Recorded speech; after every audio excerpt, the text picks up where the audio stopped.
Sabemos que el nombre del Eterno no aparece en el Nuevo Testamento, pero vamos a descubrir por qué. Seguramente has leído en la Biblia cuando dice que Yeshua es el Señor. Entonces preguntémonos, ¿qué significa que Yeshua sea el Señor? Primera de Corintios 12:3. Por tanto, os hago saber que nadie que hable por el Espíritu de Elohim llama anatema a Yeshua, y nadie puede llamar a Yeshua Señor, que en griego es la palabra Kyrios, sino por el Espíritu Santo. En griego dice Kai oudeis dinatai eipein Kyrios Iesus. Nadie es capaz de decir Kyrios Yeshua, Señor Yeshua, sino por el Espíritu del Señor. Ahora analiza lo siguiente. ¿Realmente se requiere del Ruach HaKodesh, Espíritu Santo, para decir Señor a Yeshua? Por supuesto que hay algo más detrás de esta afirmación. Solo se puede llamar Kyrios Jesús, Señor Yeshua, por el Ruach HaKodesh. Debemos comprender la importancia de esto. ¿Qué significa realmente? Bien, Kyrios es la palabra griega para Señor y significa Señor soberano o amo. Es aplicado este título para el Mesías y para Elohim. En hebreo es la palabra Adonai. Si esto lo decimos en hebreo sería nadie es capaz de decir Adonai Yeshua, sino por el Espíritu del Señor o el Ruach HaKodesh. Entonces tenemos que averiguar qué significa Kyrios Jesús, que se tradujo como Señor Yeshua, y qué es lo que esconde esta afirmación. Como comenté, la palabra que aparece aquí en griego es la palabra Kyrios, y esta palabra aparece 743 veces en el Brit Hadashah o Pacto Renovado, en su mayoría para referirse al Mesías, pero también se utiliza para referirse a Elohim. El uso de esta palabra aparece especialmente en la Septuaginta, que es la traducción del Tanaj o Antiguo Testamento al griego.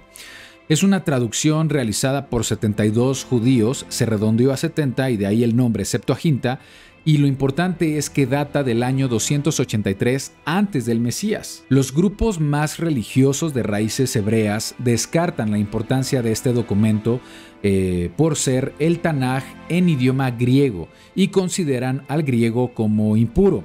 Pero a pesar del rechazo por el idioma, es muy importante para cualquiera que quiera conocer las raíces o el pensamiento hebreo que hay en el Brit Hadashah.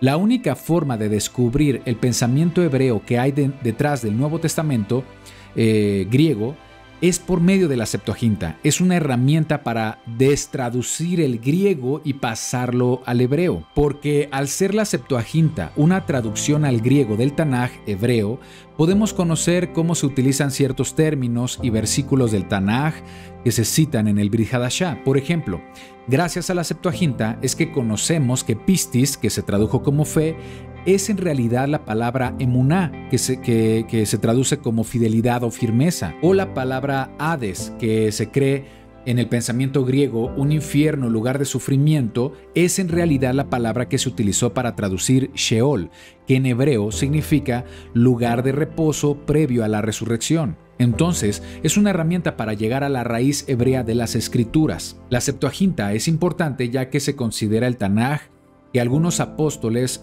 citaban cuando querían enseñar Torá.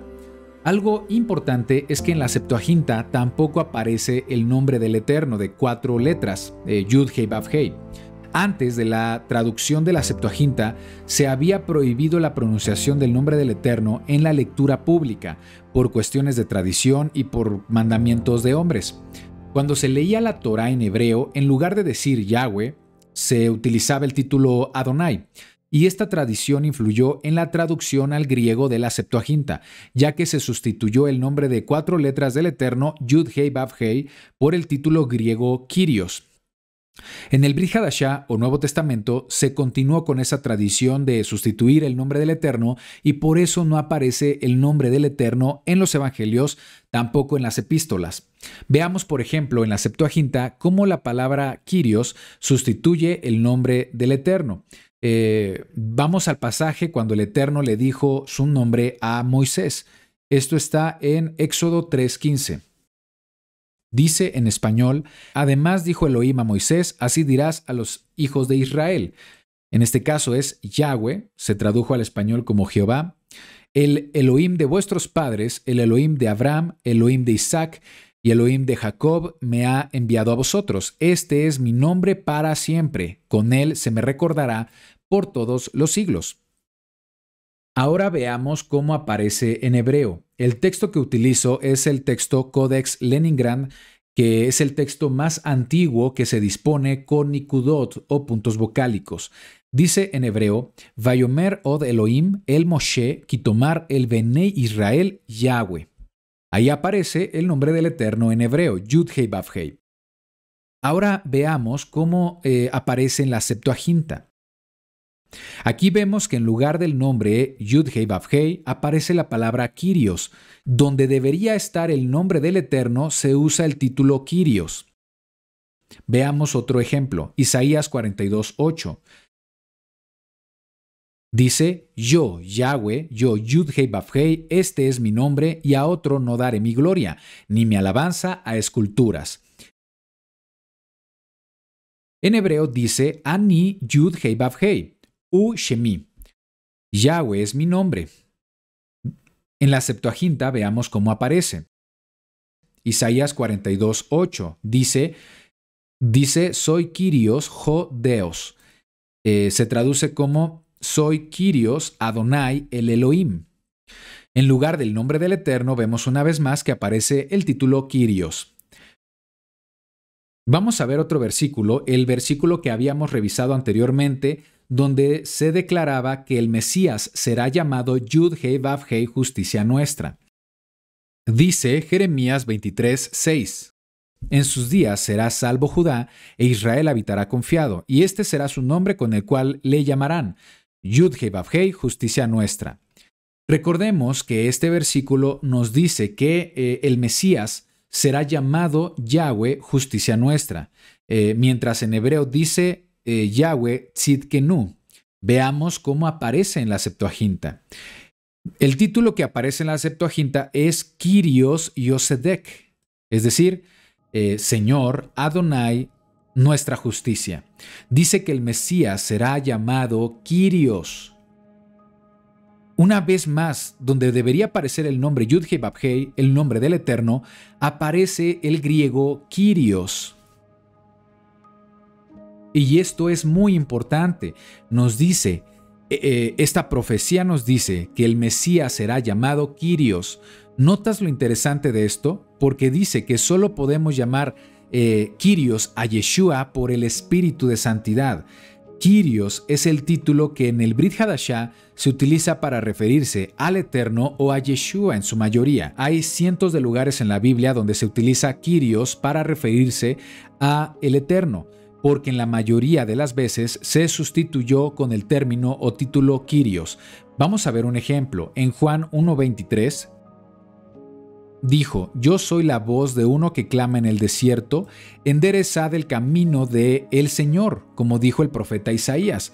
Aquí se utiliza en español el título Señor, pero en griego es el término Kyrios. Este versículo es una cita directa de Isaías 43, donde en lugar de decir Kyrios está el nombre del Eterno. Y como estos, hay muchos ejemplos en el Nuevo Testamento. Entonces, la pregunta de por qué no aparece el nombre del Eterno en el Nuevo Testamento se responde diciendo que en realidad sí está el nombre del Eterno, pero en la mayoría de los casos fue sustituido por la palabra Kyrios. Conociendo esto, ahora tiene más sentido lo que leemos en el Brit Hadashah respecto a Yeshua. 1 Corintios 12:3. Por tanto, os hago saber que nadie hable por el Espíritu de Elohim llama anatema a Yeshua. Los judíos, bajo la escuela rabínica, llevan siglos enseñando que Yeshua es anatema, algo que solo el Espíritu de Elohim puede corregir. Y nadie puede llamar Kyrios Yeshua sino por el Espíritu Santo. Si revisamos la palabra que se está utilizando, es la palabra Kyrios, que en griego ya vimos que es la sustitución del nombre del Eterno de 4 letras, Yud-Hei Vav-Hei. Entonces diría, nadie puede llamar Yud-Hei Vav-Hei Yeshua sino por el Espíritu Santo. Así que tiene sentido cuando dice que se requiere del Ruach HaKodesh para tener este entendimiento de Yeshua como Yahweh. Lo que nos está diciendo es que el Espíritu de Santidad nos muestra que Yeshua es Yud-Hei Vav-Hei. Y lo podemos confirmar con otro versículo del Brit Hadashah que cita un versículo del Tanaj que se refiere a Adonai. Romanos 10, 8, 9. Mas, ¿qué dice? Cerca de ti está la palabra en tu boca y en tu corazón.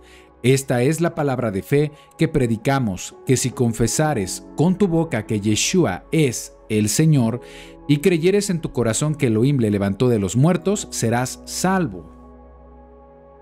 Muy bien, por favor presta mucha atención. Aquí dice que si confesares con tu boca que Yeshua es el Señor, pero realmente no es precisa esta traducción. En griego dice en to stomati sou kirion yeson.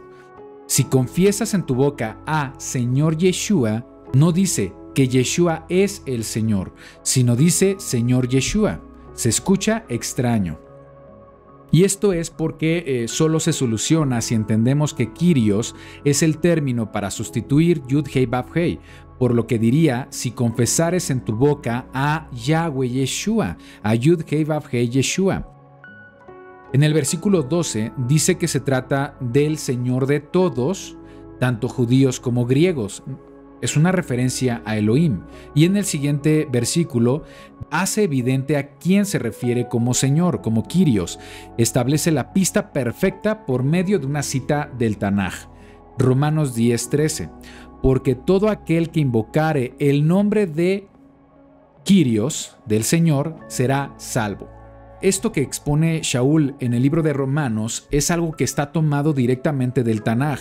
Aquí Shaul está citando el siguiente versículo, Joel 2:32. Y todo aquel que invocare el nombre de Yud-Hei Vav-Hei será salvo, porque en el monte de Sión y en Jerusalén habrá salvación, como ha dicho Yahweh, y entre el remanente al cual él ha llamado. En la Septuaginta dice, todo el que invocare el nombre de Kyrios se salvará.